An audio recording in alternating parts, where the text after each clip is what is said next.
ஆமா, அதுன்னு எல்லாருக்கும் அவார்டு கொடுக்கும்போது ஒருத்தரை கூப்பிட்டு அனௌன்ஸ் பண்ண, எனக்கு மட்டும் பீரோ தூக்குற மாதிரி 4 பேர் கூப்பிட்டுருக்கீங்க. சந்தானா உங்க கூட நிறைய பேரை கூப்பிட்டது காரணமும் இருக்கு. ஏன்னா இப்ப நீங்க வந்து லட்சங்களை தாண்டி கோடிகள்ல போயிட்டீங்க. ரசிகர்களை சொன்னேன்.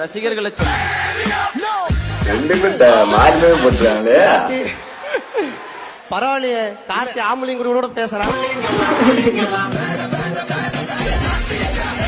ரொம்ப சந்தோஷமா இருக்குது. வேற சொல்லுங்க.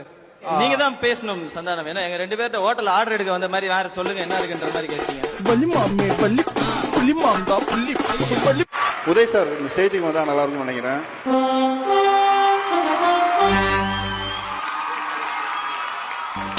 அவார்டு கொடுக்க கூப்பிடலங்க. யாரெல்லாம் ஓல்டு சந்தானம் ப்ரோ மிஸ் பண்ணீங்க தெரியல. நானும் ரொம்ப மிஸ் பண்றேன்.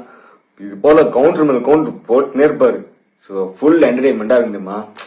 சே இப்பதான் ஹீரோவா நடிக்கிறோம்னு சொல்லி அதுவுமே நல்லா தான் இருக்கு. பட் ஆனா முன்ன போல இல்ல. அதான்